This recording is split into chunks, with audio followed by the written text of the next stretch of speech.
ti ani a kami ma khan sarmon thu pui dang ke mana lo thlan lok ve kaneya e pathian fakna ti ani a pathian fakna Singapore ka chua san ma khan sarmon thu pui tura ti in kalo ziak sa chu te po chu soitel bok ila tha in ka hria hun te po atama pathian zara ole nimin khan laklo de win chuna kamu ti chuan kan har kha tlai lampang alo ni ka tong trai hun kha lo ni le ta de maya ka chaw deu bok nen an mutlang te po ka du ka cha ka ma sela tharau thiang le mi min pol hian ka hria pathian in amal min som dan min hruai dan te kan ngei to let khan tong trai lo tur hian tunge mukani le Bible share lo tur hian tunge mukani le pathian fak lo tur hian tunge mukani le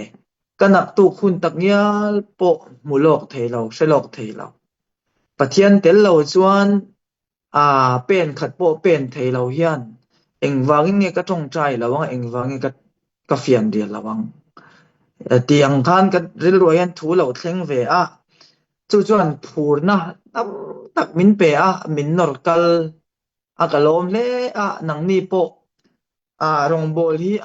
in phur reng lawang tong trai Bible share te po ti sa anung kan ni tharau zongin pe ma se ti sa chak lova achang chuan pe lo chang te chau chang te in nei ve ang ma se pathian ina a hruai dan cheu pathian ina thila ti sak cheu ro pui zia kha thlir let ulang ngei to let ula tong trai thi anuam em thin pathian hian phur takin mal min soma pathian hian min ven hi a pe lo ngai lo lalpa ming chu fakinam ro se pathian hian min venga min en kola pathian chuan phur takin mal min som thin ani chuwang chuan pathian chebe kan bu na konga yan phur takin ama chebe kan buk tur ani ti kha thuma ruaya han nei ve zok te po tha in ka hria ti chuan sam somni le pathum na tan chiaranga lalpa mi veng tu ti kha ni sam somni le pathum na lalpa chu mi veng tu ani katla cham lovang heti lai te hi karil ruwa acham ring ring le lalpa chu mi veng tu ani katla cham lovang ti a hen top lova lalpa chu mi veng tu ani ti a hen top lova lalpa chu mi veng tu ani adot che katla cham lovang atia ni lalpa min chu fakinam ro se min veng tu chau ni lovin kan mamo tin reng min petu ani telani lalpa min chu fakinam ro se zaina yan rong kan bol lo na chan tur mani theu in enta ila piang sual te kan ma musit lampang ni lovin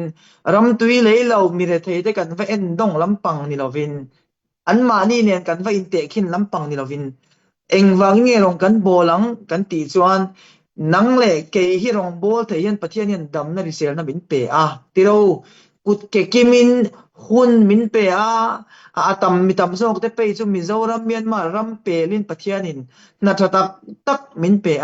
soma pakhat da thein soma pakhat rong bol turin thil pe ka rong bol turin agape rong bol turin midang te ei rong bol sak rong bol turin pathianin min da ni lalpa min chu fakinam ro se chuwang chuan kan siar liam pu te kan ngai tu thinem lalpa chu min veng tu ani zanin thleng min veng ani chu enge asoi kan ti chuan katla cham lovang ati le ni han ngai tu awang wangila enge tlak cham inei imamo pathia in enge pek lo che anei pakhat nu pakhat ka han ngai tu ala tong trai lo om hi inga mangem Bible share lo om hi inga mangem pathian fak lo om hi inga mangem inga mani nga chon mi chapo tak ini ti na ni mai tu tenge mi chapo kan ti chu pathian soite tu de chau ni lovin ring tu ni si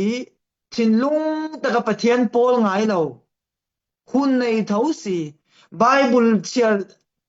athani ti hria ma se ti du mi lo the mi chapo pathian mit mo dan mi chapo anni eng ti kong zong mai kan dam chung yan pathian that na hi kan rul seng don lo ma se kan phak to kin pathian hian arong bol turin kan zawa yan mal min so mani chuwang chuan ho Bible chia trong trai phiền riêng in com pathian rong bo na kong ayan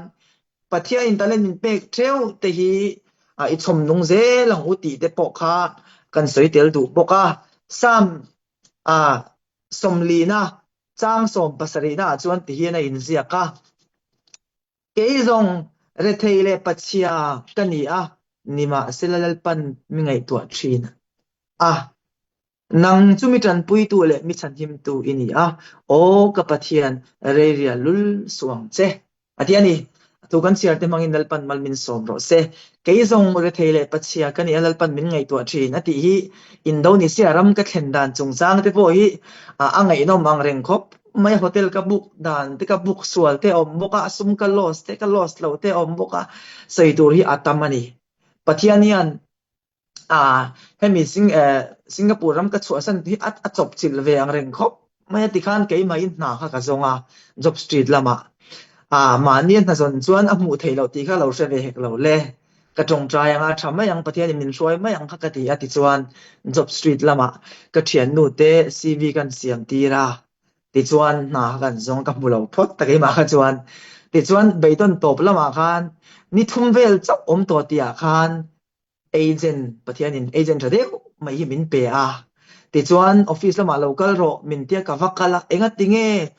khat mai local ni la chuan na I mu to tur ania min tia ama se ala tlai lo ve min tia chu pathian na thok ze la ni thum om to a khan thil eng ma min ti saka ti chuan na kha min an zon saka ni che om to ti chuan interview kha ka chuang nge ngai to wang ni som pakoma ka chuang ai wang khan ka company tho tur lam te po khan an the thiam pathian in na thoka interview te po chu ka van ya ti chuan na thata mai pathian in in rin ni chol thein public holiday chol thein rong bona la rem tak na min pelal pa min chu fakinom ro se ti chuan tuna hian ka work permit thar nga kin IPA approval nga kin Indonesia chuan ni som pani ka mang me ka athenin kar khata mu an om te an tia athenin kar ni athenin thakhat antia ma se mishing ong I thak chon buai na ril ru ha tu hi atama sam zek tu khan million terin ai chuan lalpa arin na nga ya thazo kani atiani mishing terin ai chuan lalpa arin na nga ya thazo kani ati lalpa ming chu fakinom ro se ti chuan tu na ka chiar tak ang khan keizong re theile pachia kani lalpan mi ngai tu thin ani ti kha sarmon thupe kan lu main sarmon angreng deu te pon yang chu pathianin ka tho puite ka thian teril du na thoka sum le pai tla cham de an ngai do nge ni te po ka tia an tlo nga ya ring lo tu de pathian lo manga ring tu te po an ni anga aram mi te po ni se pakhat ni thing pui na na tia dollar som sari te voi ni lama jona kan tho pui Singaporean in ka hotel te book se chung te ni don book si lawa Indonesia chuan min tia dollar zani le cheng som te ka chan chineng ma ka va shil lo ka thian te tang kana lo sia ti khan minau tran puya ti chuan Hindu tho pui ka neya anila ania chu chuan I thing pui in nan min tia ti khan pathian hian mak de mai chu ka har sat na ka va shil chuang lo sum le pai pe chu pathian zara ka cha po lampang ni lo se ka cha chamya lawa pathian in min pe agent fee tur te heta ka cham chunga ka mamo tur te pathian in tam tak min pe ni ma se kan mang ve ti khan so ve zela pathian in tum chok pathian ani zia chu enga ma mang ang chu ke in pathian kan si ati pathian in min kalsan lo zia chu zaina hian min than pui ro ka ti na lampang ni lovin sumle pai chu ka ta cham lo khop mai pathian zara mo ke ma ta ni lovin hotel te kan en kwala hing zong hi pathian ta ni ti te pathian hian a thu gal tlakin leilung le chung thi lom zong hilal pa ta ni ti te kha a lo ri thara ta chuan Indonesia hian testimony tak Malaysia ka lo om te an tangkai sia tong te ka lo thiama pathian zara ka mel hi a lo mi zo lo nge Indonesia min ngai se boka ti hian so ka ka va na pia nga hian an tong hi pathian zara ka mang theya Malaysia tong hi chu ziak te kan chiar thiama pathian zara Malaysia kum riat don kan oma pathian hian kong alo hong sa ni ber hian ke vo in ni turatan hian pathian min lo pu cha lok ni hian ka ria sap tong mang do ni an thiam lawa mà sẽ pathian in Indonesia trong Malay trong thiam tin kong min lo hon saksa chuta chuan keizong pachia le re thei kani ma sel pan ming ngai tu thin ka har satna ka soi kha angai re reng lo MCFS lama tangin tong trai thu pui poka va tho chuang lo di khan tlo ngai in tong trai thu pui min lo tho saka member te ka thian te a shoi tu fel te de usang pui te min lo ngai event reng buka min lo bereng buka tlangwal siam ki mate te chuan a tlo ngai polin khai ani thei lo ve i nei lo ani lova i nei ti kan ria ma sela tin thing phui na te a ka zak zo ka ni kong le la ma chuan ka zak em ka mit tu ya tla ta ka thing thria pathian lom thu ka soi na sa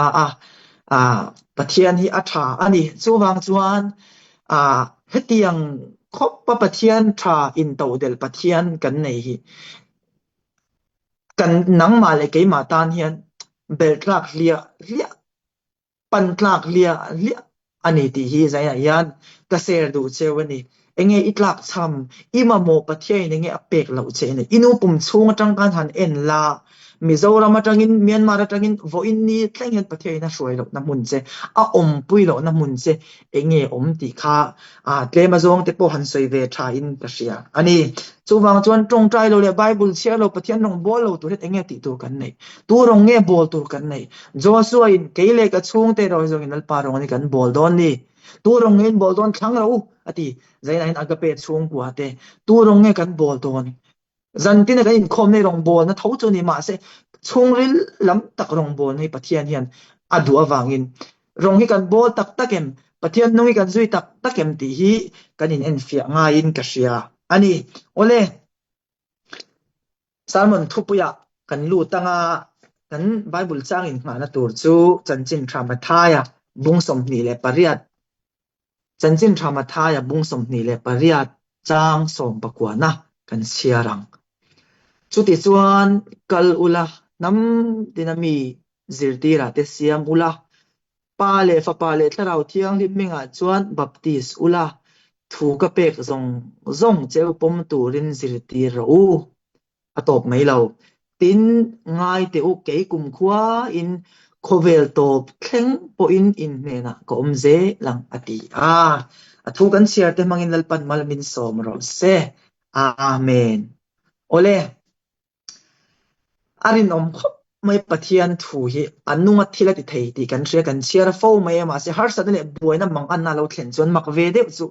ti sa om nung kan ni awang yan rin hle na mang an na lo thleng thin ani ma se ma zana pastor bena kal tlanga pathian in Bible study min an pek kha kal roin om renga kan rin na chak lo ani poin pathian hi thlau thalovin an tam mu fang khat ang chau po rin nei inei ram ang u ati kha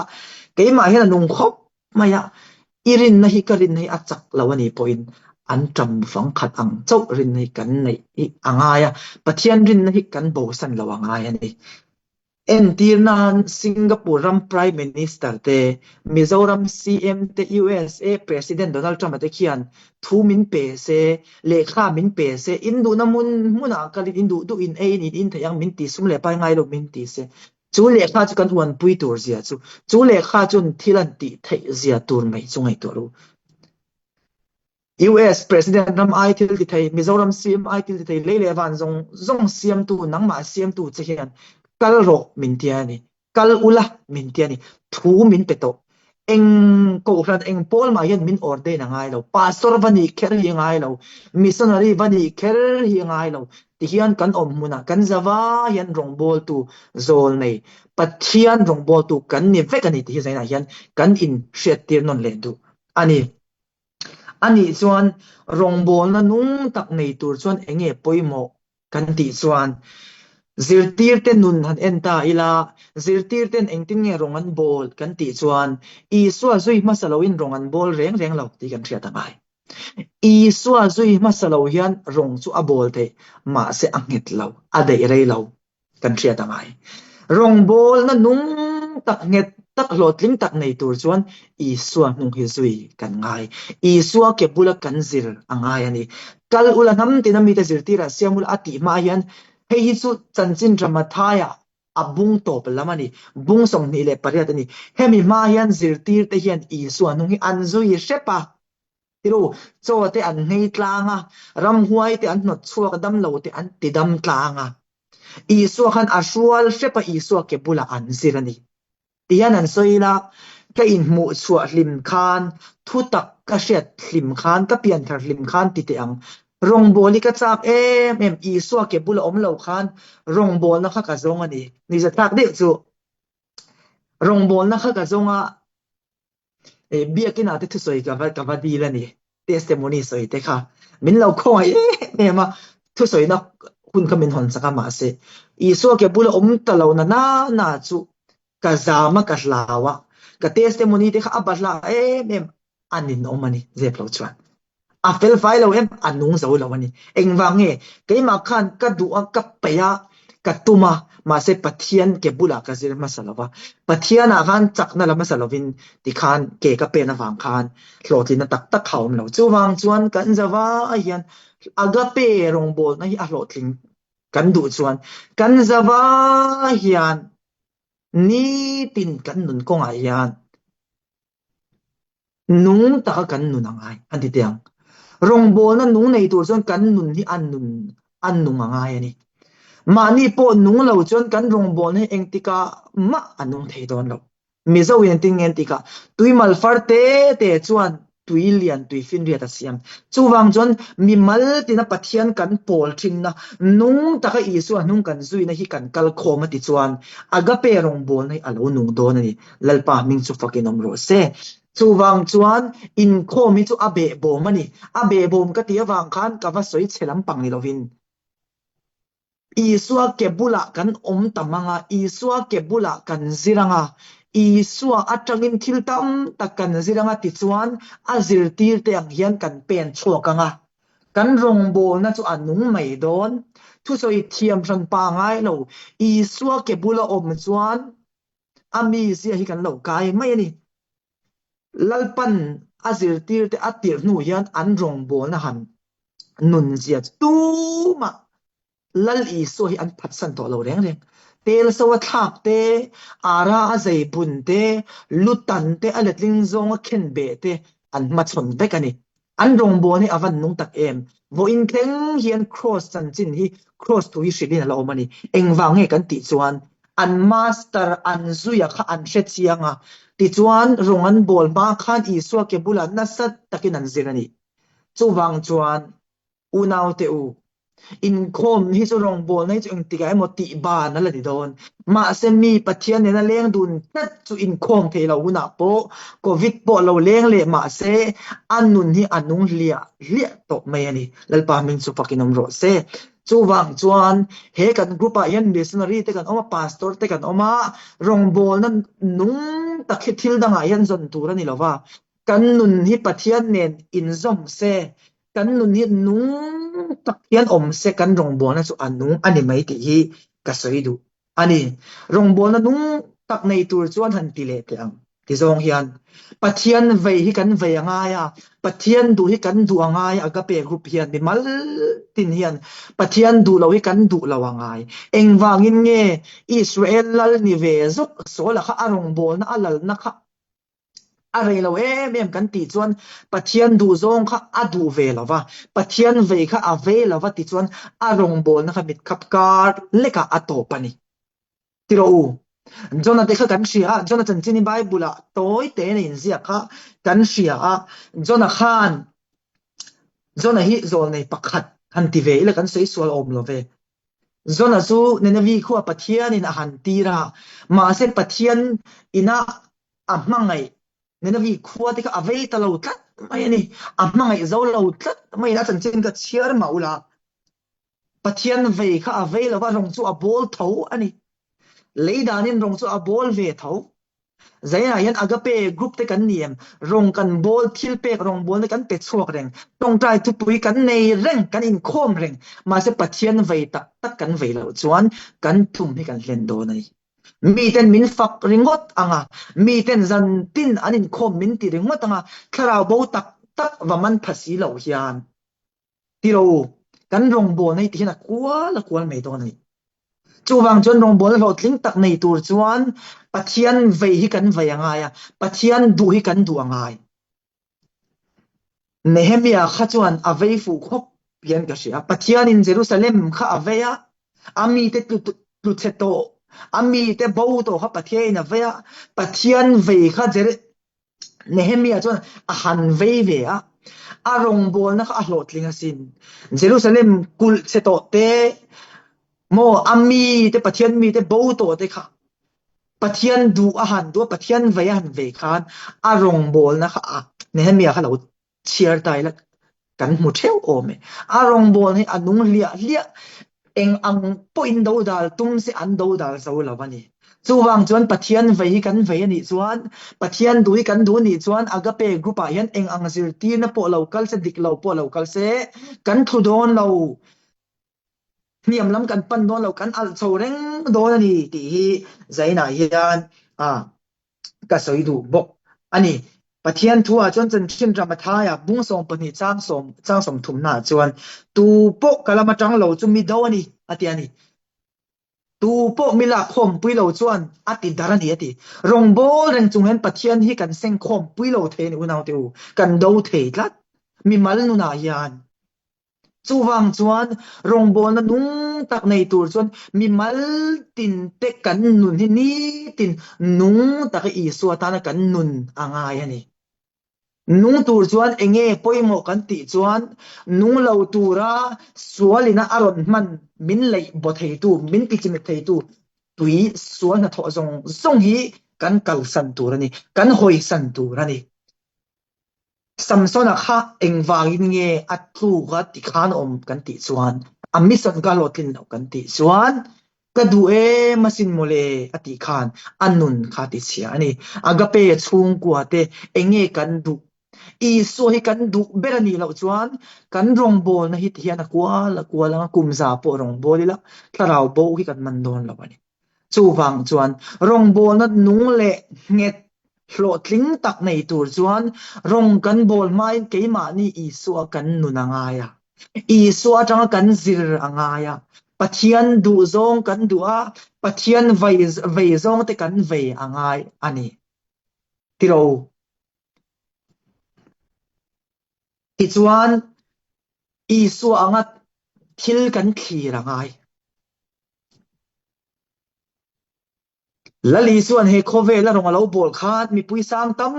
tak hruai tu nei lo beram anga an tlang an kalan mu khan a khongai em ani ati dam thin a ka chang chon dam na chuak a mela chon leinat na chuak leinat na lang thin ani unaw te u kai ni zan tin kan in khom bible kan chial kan ti yan mi ten ke ma ni a thamwa na dam nan muem kan mela yan hlim nan muem ha chol nan muem mani theu in ngai to le tiang keima pokani in entai dar thlanga Pathian thu hi hanin entai la karong bol pui te hian keima a hian har sat na ten thlen ngamem mi te tan chol na kani em mi te tan kapar mo yem karim tu yem ti mani theu hi in check le tiang u petera kha kan ria kan sei thina lal I so a phat chung khan ini ang azui tu ini ang antia kan ni lo ati chung po khan ini thawang I tong dana a hria talom an na ti fan panani nang le ke te kan hoi hera kan tong dana pon kan man dana mi te hian I so nung zui tu kan ni hi an hre tak takem mi te chu soi lo setana hian a hre tak takem a thani chu ka thleng po ngai lo wa thu le thawang sual po hian an nin te kan omem zaina hian a thlem khel ngai lo ba amania tlu thin te kan omem in nei tu ang kan zawa hian mi te chuan I suan hnung an zui an phat chung point an tong dana ala hriat ania ke ni te kan om na kan thok pui kan chen pui kan chung ten kan tong trai thri ani agape chung ko hian midang te kan tong trai sak thri ani ti an hriam tong trai na chaw midang te khongai na hi rong bol na tling ani lo rong bol na hlo tling ani lo keima ni hi lai fian min mu se atak takian min mu se khai ama hian I so mel ka mu ni ama hian chol na chu ka mu ni mi hian an ti thin nge keima ni an mu hian an bei dong an stress thin an mang ang thin zai ma ni theu in zo te ang mi pui kan mu hian member te kan mu kan ve thin zungol ve kan mu hian video lo viral thin Mizoram atangin Myanmar atangin mun rang atangin an sel luai thin kan sel ve mai thin em video emo kan siam kan soi sel ve mai thin em nge kan tong try sat thin rong bol na hi out chua chau ni lovin an nu na nun pui tu rani zainan ka soi du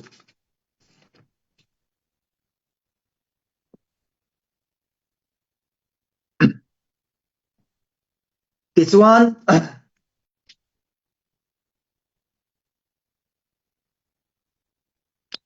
kan rong bol na ti chuan op thin kan rong bol na ti khoro thin kan rong bol na ti mual phau thin kan chung kwa ke mani kan group kan ko ran kan fellowship ti mual phau thin tu chu cho pol nun hi ni unau tu tiang kan soi tiang cho pol nun anung reng kavan ti fu tak ti a soi tu ma kut beng zo hi pakhat ma kala shelo Bible a hena in zia kalom lal isu nung zui reng chung si in juda is kari o ta kha sum le isu rong alo bol ko pa atto pa chu mei do ro a chiat na kan ria ati fu em ti fu mi lawania mi ten an shela wan mulo I phone en I video chalo en I thil ti I soi I bial pa I bial nu I biak dan inun dan zong I off day man dan zong kha mi chuan an thela wang ma se arong I bol lat I so chuan a mu reng ani chu wang chuan tian an ti te ang ngai zong chu kop mai tur thil dang chu kop sum don na pok kop tur a hlok ani chuan ma se khovel thil le pathian rong bol chu kop mi lo tur engting nge ti kha chim le in nge in zom nan ne pathian no le ram huai no in dom kop thei lo min ti ani ilum emo ivo emo kadu pathian in ti thot lum chang vot chang I om chon ka chunga ta ka chak chu khang che ti kan rong bol na ti mel hem tu chu mo cho pol nun hi ni tat mai ni chu wang chuan cho pol nun kan nei chuan atira kan ti fuin kan in se mai thei ma se atop hi alung chia thak lut tu unau te usroi hi a moi chia lo ka mu ka se tam takan om ke nge po ka lo ni ve thin cho pol ani ti ka se mia lo lali so nung ka zui pathian tu sei huna ka soi thau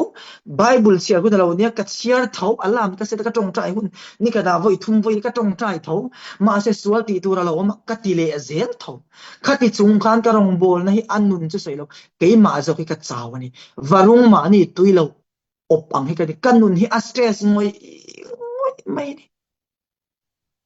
ha chol nei om mia lo rong bol na hlot ling chu sei lo cho pol nun chu mo ma ni yen kan tuar tlok tlok amang an thak alungai thak a to pa lungai mang ang tur ke ma ni tho tho kan chu wang chuan thatak hian pel tak hian pathian nung hi izu yang u bible mak ve de na chu mo pathian thu mak ve de na chu ti su min ti hi tingat te itluang thei mia lawang hei amak na ni tiro min ti hi tingat ila hlim na le mal som ni aum ve tak alpa min chu pakin om ro se chu ni le kha budang ne na in an lo na pathian thu chu ruk iru tura ni lo ti the ngai to te u adoi se de tan pe chu he ti la ya zo nu ni te pe chu ni khata agemo iru tura ni ruk ngai tur ni se he ti la ya ma di ni to li that tur ni han ti se tungi ama thanga mang ma se iru tura ni lo to li that tur ni lo I ui re tur ni lo ti zom hi anom zia chu e kan she ve kan ni thil ra lo ti kan pian thar to nu thil swal ti chu kan she ve a feeling chu tong trai pon nuam lo in khom pon nuam lo zep lo chuan kan in kil to kan in tharung ani ma se kan ril ru in thiam lo min chan tir lo chuan pathian lama kan huai ani tong trai hin nuam pathian thu soi thi anung ngoi ani ngai to te u rong bol reng chungin ai gupta rama tangin pathian in Israel pa ti a hruai chuaka pathian hruai ngoi akana khan hlui hlon thil mangin annun kha lo ti cho alo cho polani tiro hne na an changem ama mai khana tuar to lo Israel pum pui khanan tuar ani chu wang chuan cho pol nun chu tlom na ming chiat na sa anari chu wang chuan zaina hian kan zinga hian tu ma kanin mulo kanin shelo pathian in kan zawa ya min mu min ria tu rong nge kan bol pathian rong lom kan bol mi sing ti lom nge ka tum pathian mi sing ti lom tum le krista boy ka dilawang chu wang chuan ma ni fian ria la kan nun theu in khom ma kan nun theu kan om na mun thewa in chek ta ila cho pol nun kan nei chon zain rang i to pang u a hlo o ma sin cho pol nun amang an thak a beidon thak tu kani chu wang chuan rong bol na nung le nget hlo tling tak nei tur chuan ma ni hi cho pol nun lo lo ngai ani ti chuan eng wangin nge rong bol na hlo tling chu apoimo kan ti chuan tharau bo hi pathian na ve em a tharau bo pakhat chau chandam tur hian leile van lal berkha an choi moi din theilo ke hele ya mishing teng lo piangin kan tan itan nuna lo hlan ani tian an soi ta ila na deal turin mo khoimuna po na deal turin hei e kan hrianga singapore anga te pe chuan experience an du thin ni kan pile kan puten ke ni te po ni sta po na ka zira enge experience in soiro introduce ro min tia ti khan soyanga hi thin achan chu kan thiam lo wi bu kan thiam ang kan soi thin experience nei thatangai inzir thatangai thiam thil nei angai na deal tur ringot po yan chu tiang che chuan tharau bo zong tur hian rui sungina theilo cho pol nun ne theilo in kha da takina theilo kan nun ni kan soi zo yang ai sual la ka kan fi hli mangai sual thimata enga kan kalangai missing company ma in chu tianga an du luk chuan lal i suwa hian arong bol tur chuan avan du donem om mai maya manglo mi busy tak te ne pathe na ko thin ni kan trevek do bible nung zui tu te business poimo khoi tak tak pathe na ko ani zakaya ti kan ria tax collector ani chia khon tu busy tak chung ko chom lai ani a ko mai ni petera po len deng ani len den chu an ezon na ni pathe na ko mai ani chu wang chuan hetian kan ti tiang mari le marthia khan eng wangin nge au pa zo kha buai em kan shem ma au pa zo ang khan rong bol chuan buai tur hi ani ringwa mai ani free lu tuk chuan thlem na atam pluk na tur atam chu wang chuan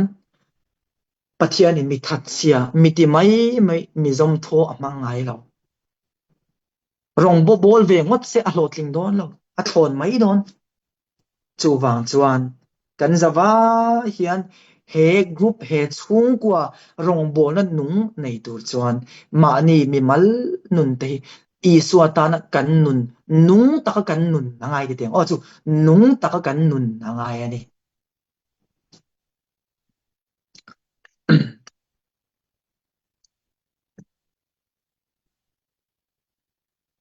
in tum cho pathian ani zia hi kung tam takin soitur a omanga nang ni pon testimony in na yanga na chen kan soitak tumaroi kan soitak ang khan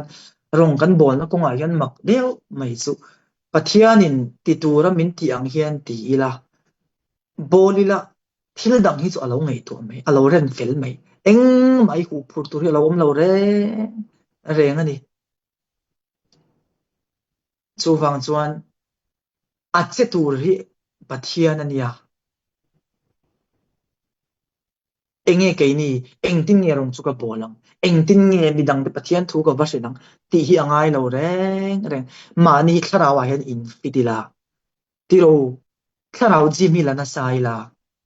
fian real te poi tharau ji malom tharau lama in ti sek na lom zep lo chuan midang angin darkar ni po bible kan share theilawang ei rong bol nen mi ina om nen mi raman tho nen chuan a theilo ma se kan hun nei to it phal ta pathian ta na kan pe chung ril lam hi pathian na thlir ni minute nga po ni ro se kha minute nga ka thiang lim takin i hun pathian tan mang tok ro mika mika se kha kan mika bung ruk chang ri la kan hu kan tro o mi sing tha chu en ti to che ni lal pana phu te chu nge ni poi mo sin dik takati le khonga ina ngai na le i pathian ne na thunoi rol taka len dun anilo vem ne ti rong bol na nung tak nei tur chen enge poi mo chu dik takati khongai na ngai na kan pathian ne na dik takati ni lo min achang chuan ti zeu turte lo ve a zan tin ke in khom thawa bible ka chair tam thawa zan ju kan chol ve tiang zan ju ka chung de kan be tiang zanin ju ka bial nu ka bial pa kan be tiang a tu voin tun sunday ju in khom no kan leng ve tiang ol takani chu tiang ha kan in thla da zeu chuan kan ma bak chu phluk ba kan ni lo chu wang chuan in thla da hi athiang lo re ani rong bol na nung tak al tak nei tur lo tling tak nei tur chuan in thla da hi athiang lo re reng in thla da ring tu in thla da chu a ma bak enge kan ti chuan tlu ka ni mai tlu hi poi lu tu voi le khata hian tu lei nem mi kharau du lo pathian du lo zo anti zoi an tlu mai lo eng tin nge tui pui lai long hi voi le khata apilanga apillo zoi in tui lu ta apil mai thin voi khat apoi lawang iti kha voi khat apoi lawang iti kati hi apoi lu tuk sai ha kanom khan hei voi nia te pokan chen te kan in khol kan ti thi na ngol ve zu ngol ve dam doi ngol ve te hei interview te po in lo hrianga enge ngolan ve chan voi le khata ngolan ve le ne voi khatan tes khan voi ni a hringa voi ni khan voi thum ma hringa chu chuan ngol ve na khura a hruai lu thin ani ka tong moi lo ni lo se ke ni po kan in ve thin lai khan a voi khat na chung kan du le nen kan te sati khan voi ni voi thum lo nia a to pa chuan a boya kan tang me lo chu wang chuan a boya kan tan mai eng boya hian ta eng boya tan nge thabel ka ti chu krista boya tan hi lo thabel ani ti la ka sui du ni boya tan ro ro chuan boy ni ro ro chuan Isu Krista boy ni hi anuam per Isu Krista chu aswal ve lo a in tilal ve lo ngai tu ru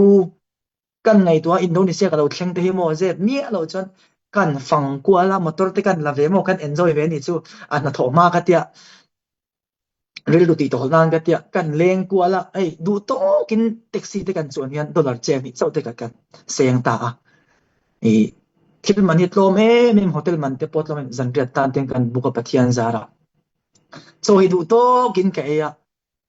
sing ni sang ruk vel min la chu chu Singapore paisa chon dollar cheng ni vel chau ania chu ta kan sei du chu sa pho sang bi ka mu ni an re the izia pakha chu ni ro se an re the pi alama pathian an tre lo hi pat ka kal pe hi pathian hen min khoi ka ti maya hetiang nama ilo piang lo pathian alom thu seiro muslim chung kwa ilo piang lo te buddhist chung kwa ilo piang lo te hindu chung kwa ilo piang lo te pathian en lom thu sei mol mol ro christian chung kwa christian nama ilo om he lom thu sei sim hemi awang sim dream point pathian rong bol tur ini rengot mai ni an khong ai thla ka sin kan wak be an re thei si o kut do la an tam bok si chu tiang lai ka ra pathian an thelo o an ma hun ni awan thim tak em ka ti ngoi mi te ngai in le lo thapui pui va nei ri lo mai la valar te du lo mai la khovel she din valar lo mai la lal i so ka nei awanga a kan nun ha dam zele nom zia hi o chang chang ka thlia ka bun na khum te man ni pe chu chuna kan ngai tua o kan thlir e chong som thum le pakhat na ko ma kan thlir tha hotel ro pui deu in te kan hmuwa ma se heng zong hi eng tik ne mo chon ala chul lon ala chedon thla kin alom don ala vuai don kamut na khum te kan ena hei mo dollar zan isam ho man chu kan chul vel a ho hi ni re ngot ko vel ti a ho enga ma hian in ma tu ri alom lo re kana te hi ka thla kang ti ka ring phangai lo re ma se unau te u pathian lo thil dang hi chu alo permanent lo enge zia alo kum hrun lo kan bial nu kan bial pa te chen eng ti ma min la then don kan nu le kan pa ten eng tik ne ma min mual min la liam san don kan na hi zan khat thil thul lika kan la chan don kan pi le kan pu ten min duat ti mai la eng tik ne mo an ril ru in thak thut the ni khong e kan kalang chu mi huna chuan Isu kan nei lo phei chuan unau teu amang an thak ngoi arlu na thak ma se isu kan nei chuan Indonesia ram po nuama Malaysia po nuama Thailand po Macau khoi mun po lalpa nen chuan alo nuam thai kani pathian hian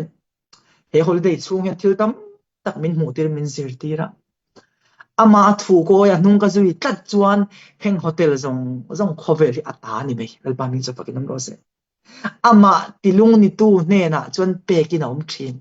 lalpa min chu pakinam ro se chu wang chuan mi a mel ma ne lam mi pathian nen ai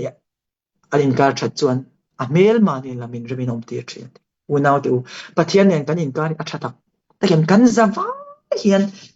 kan ngai khak mek lai kan ban to nu apo kan mut lai beng sik me win ngai tu amu rong i bol dan hi adik tak takem pathian nung i zui dan hi adik tak takem tu na chung kan in hriat pui lo ania eng tik ne mo chon ara chu ila sing do pathian hian min mu fe kan kan zawa hian chu wa chon rong kan bol ta sa sa chu pathian kan bei se ta sa sa chu kan rin na achak lo ani point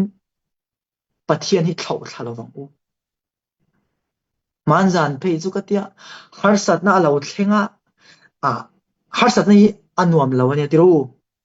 watong trai mai bul wa chiar ve tho mai la tharau zong in pe ma se ti sai ro achak si lo tiang de kharon chuak ve hian ka ria keima kai ne na kein khong ai ve tlat ni chu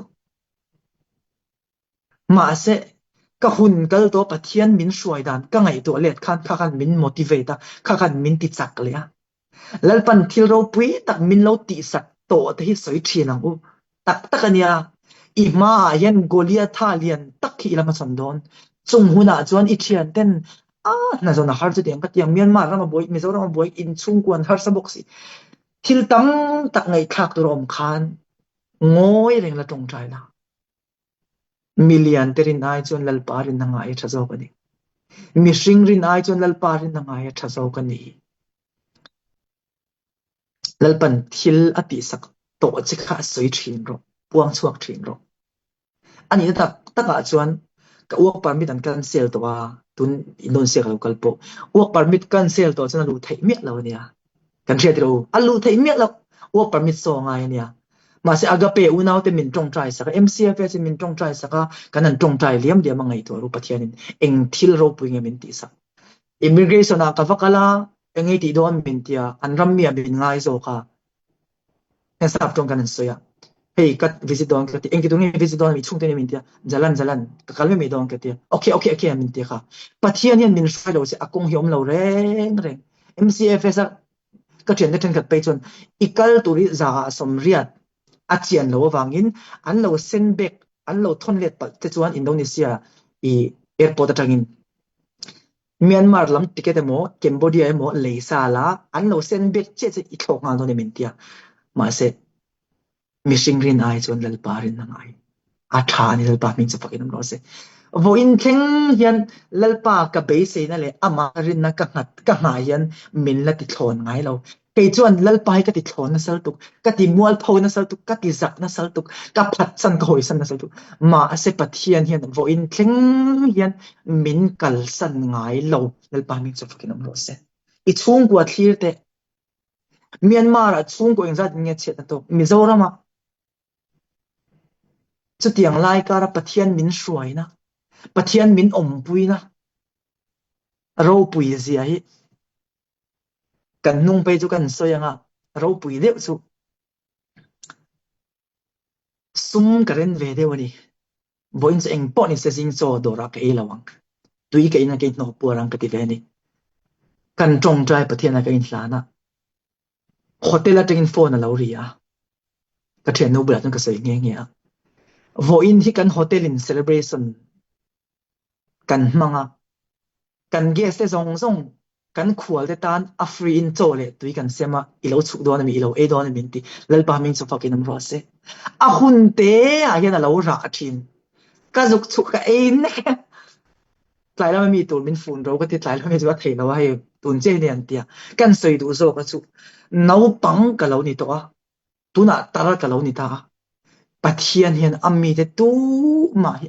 akal san ngai lo chu ni kan pathian mak le ro pui na chu har sat nei kan tok lo ni lo har sat nei kan tok zel don har sat na chunga sakai bak nei chunga mei pui chunga pathian alo thin lai chu wang chuan tu rong nge kan bol don khove lai hen rong bol tur tam dak zui tur ve mas heti khop pamin en kol tu min shereng tu kan samzai te lama chin che tu kan tak sapeng lam po shevek tu pathian rong bol mai lo chu itan le katan hian dam chan pakhat ma om lo ani lalpa rong bol hlok dan chu kan shevek ani sap missionary te an lo lu ta Myanmar Mizoram rong an lo bol na wangin chanchin tha wangin ti hian pin na lama education a eng kima ma kan son mal som na kan dong ani lalpa rong bol lo ero chu mo engtin ya pathian thuwa in zia lalpa rong bol du lo ram le nam chu an la boral do an sia nakina boral chu selo tu na hen an tu cheme tak takania Iran te ki enteu Somali te ki enteu Christian lo Muslim ra man nia ngai thoru economica engkima development a in develop thelo re a changkang thelo re ngare ma se ngai thoru Myanmar rama po chin state thi pathian mal sona kan don je kan shem India rama po keini aya fingle thiam jok nei jok vai ho ai mi zo ho mal sona kan don je kan shem heti chung hian pathian rong hi bol lawang mo pathian nung i zui lawang mo i tong trai lawang mo bible i share lawang mo in khom lawang mo pathian alom thu i soi lawang mo unaw te u pathian rong bol kan ti hian pulpit tlang atang rong thu va soi chau hi ani lo pathian ke bula om fian rialin khom ka atam lutuk heng hi itilo ngat ani jon mi chapo takini chuwang chuan agape chung kwa te ma ni theu zainan in retreat ila ma ni theu in x-ray ta ila khoila ya hin nge kalo in chopol a khoila hin ka rong bon hi anun lo ka rong bon hi a lo tlin lo ta chia chuan rong bon a lo tling tak nei turin ni tin kan nuna mimala hei chu group rong bon ani mimala nung tak rong bol tur chuan mimal takin kan nun hi an nuna ngai ho nung tak hian inung ang u ti hi zaina kan soi thei tok ni sela a thu kan soi te kan share tak te mangin rong bo na hlotling le rong bo na thara bo tam tak man tu kan ni thei nan agape chung kwa te kan zawa inal pan thara lu tak sa thin lunga malmin som ro se amen